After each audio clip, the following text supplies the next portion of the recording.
There's a quiet assumption I hear all the time from buyers moving to Fairfield County, especially from New York City. And it usually sounds something like this. Once we have more space, life will feel easier, calmer, more settled. The house will finally match the effort it took to get here. After years of tight apartments, shared walls, limited storage, and constant stimulation, space starts to feel like the answer to a question people have been living with for a long time. What surprises people is that for many buyers, the first year in a larger home doesn't feel wrong, it just doesn't feel as right as they expected. Not enough to regret the decision, not enough to say they made a mistake, but enough to quietly notice that something about the day-to-day doesn't quite line up with the picture they had in their heads during the search. It's a subtle disconnect, hard to name, easy to explain away at first. If you're thinking about upsizing or leaving the city because space feels like the missing piece, this is worth slowing down for, because the real cost of more space has almost nothing to do with the asking price, the taxes, or the price per square foot. It shows up later in smaller ways, woven into everyday life. It shows up when the excitement fades and the routines take over. On the surface, the desire for more space is completely rational. You want a home office that doesn't disappear at the end of the workday, where work can stay contained instead of bleeding into everything else. You want separation between work and rest, between noise and quiet. You want room for visitors without feeling like you're running a logistical operation every time someone stays over. You want storage that actually works, not closets that force constant decisions about what you're willing to part with. And after years of city living, or after feeling boxed in by a house that no longer fits, more space feels like relief,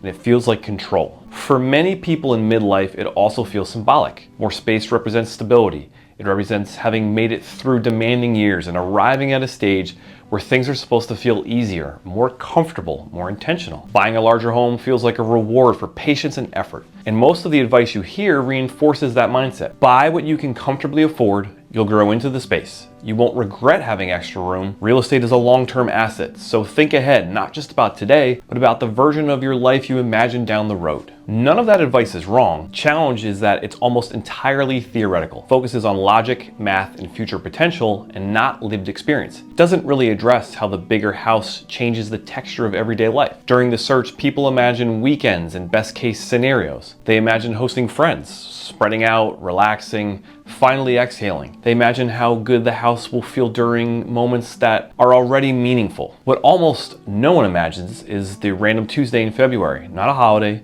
not a dinner party, just a normal day that starts early and ends tired. You wake up half awake, move through the house turning on lights, adjusting thermostats, walking farther than you used to just to get coffee started. The house is quiet, but it's also big enough that it can feel a little hollow in the mornings. Getting out the door takes longer than it used to, not because anything is wrong, just because there's more to move through. More doors, more space, more small steps that add up. You don't notice it consciously at first, then you feel it in your timing. You're always a few minutes later than you expect to be. At the end of that same day, you come home tired. In a smaller, tighter home, tired often meant collapsing into a space that felt contained and manageable. In a much larger home, tired can feel different.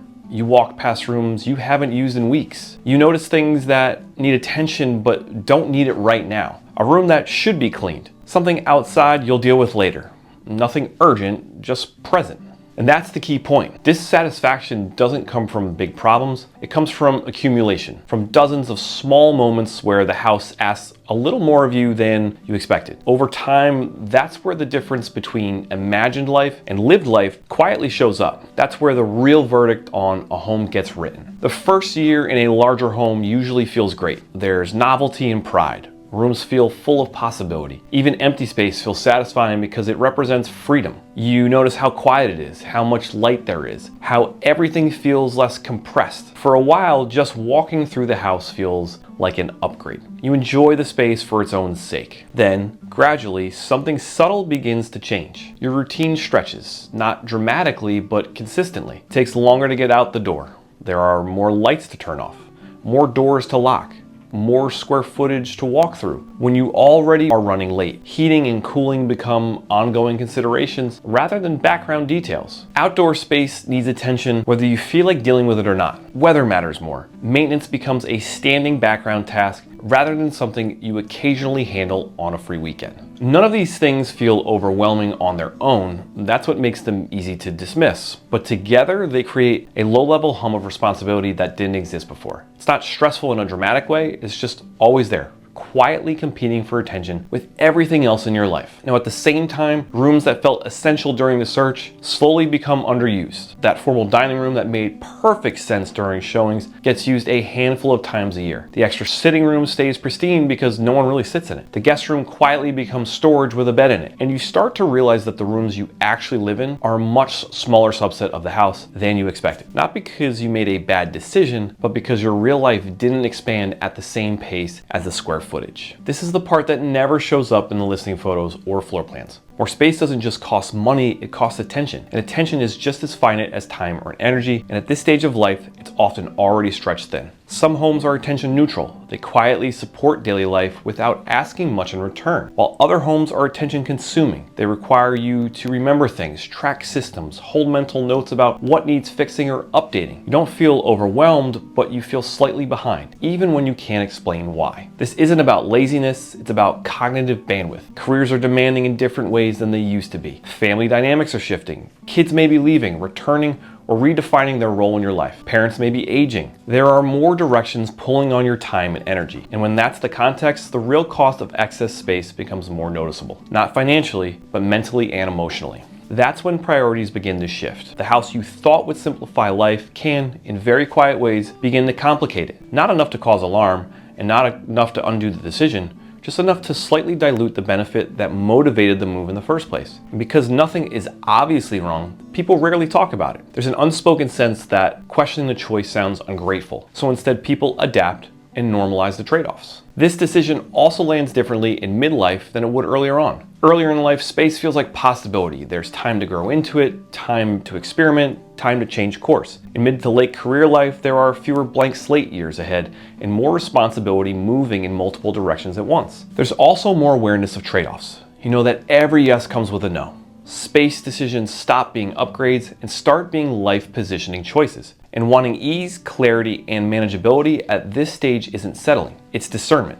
There's also a quiet emotional layer to this that people don't always acknowledge. By midlife, most buyers aren't just choosing a house, they're choosing how much friction they want in their days. They're deciding what they want their energy to go toward and what they're willing to let go of. Earlier in life, inconvenience feels temporary. You tell yourself you'll deal with it later. You'll reorganize, you'll optimize, you'll grow into it. At this stage, people are more honest with themselves. They know which habits actually change and which ones don't. They know what drains them and what restores them. And that awareness changes how space should be evaluated. This is also a stage where people start valuing predictability over potential.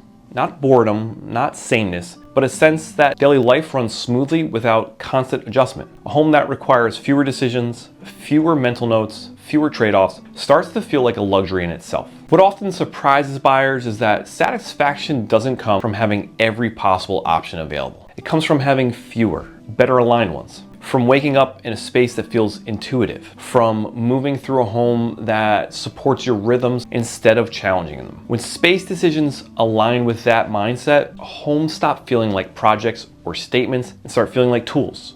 Tools that quietly support how you want to live now, not how you thought you might live someday. And that shift alone can completely change how a house feels, even years after the purchase. Here's the shift that tends to bring clarity when people are willing to look at it honestly. The right question isn't how much space you can afford. The better question is how much space actively improves your life right now. There's a meaningful difference between owning space and using space. Between space that serves you and space that simply exists. Intentional space earns its keep. It reduces friction.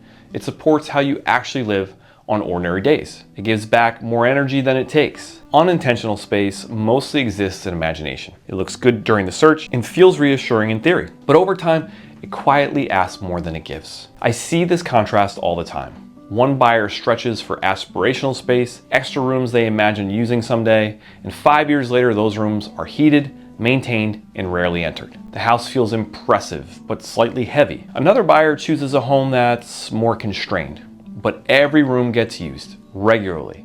The house feels calm, manageable, supportive, and nothing feels wasted and nothing feels missing. Neither choice is wrong, but the second buyer almost always feels more settled long term. buyers who feel the most satisfied aren't the ones with the biggest homes. They're the ones whose homes feel aligned with their lives. Enough room to breathe, but not so much that the house pulls energy away from the life happening inside it. The house fades into the background in the best possible way, allowing life to take center stage. This isn't about downsizing, and it's not an argument against buying a larger home. More space can be wonderful when it's intentional and aligned with this season of life. The problem isn't square footage. The problem is unexamined square footage. The goal isn't to maximize the house, it's to maximize satisfaction. The reason I make videos like this is simple. Most people don't need more information. They need clearer thinking before making irreversible decisions. And my role isn't to push moves, it's to help people slow down, ask better questions, and avoid regret. If this way of thinking resonates with you and you're navigating a move like this, I'd love to be a resource. My name is Chris Giolito and I'm a local Fairfield County realtor. I work with thoughtful buyers who want to make smart, grounded decisions about where and how they live, not just what looks good on paper. My contact information is below, and if you want to talk through your situation, there's no pressure at all. Just a conversation to help you make the best decisions. And if you found this video helpful, make sure you subscribe to this channel. I put out videos like this every week, focused on helping people make confident real estate decisions with clarity instead of momentum. Subscribing helps more people find this kind of honest guidance, and it tells me to keep going deeper on the questions that actually matter to you. I'd also love to hear from you. What part of the more space decision feels hardest right now? Or if you've already made the move, what surprised you most once the novelty wore off? Let me know in the comments below, and I'll see you in the next video.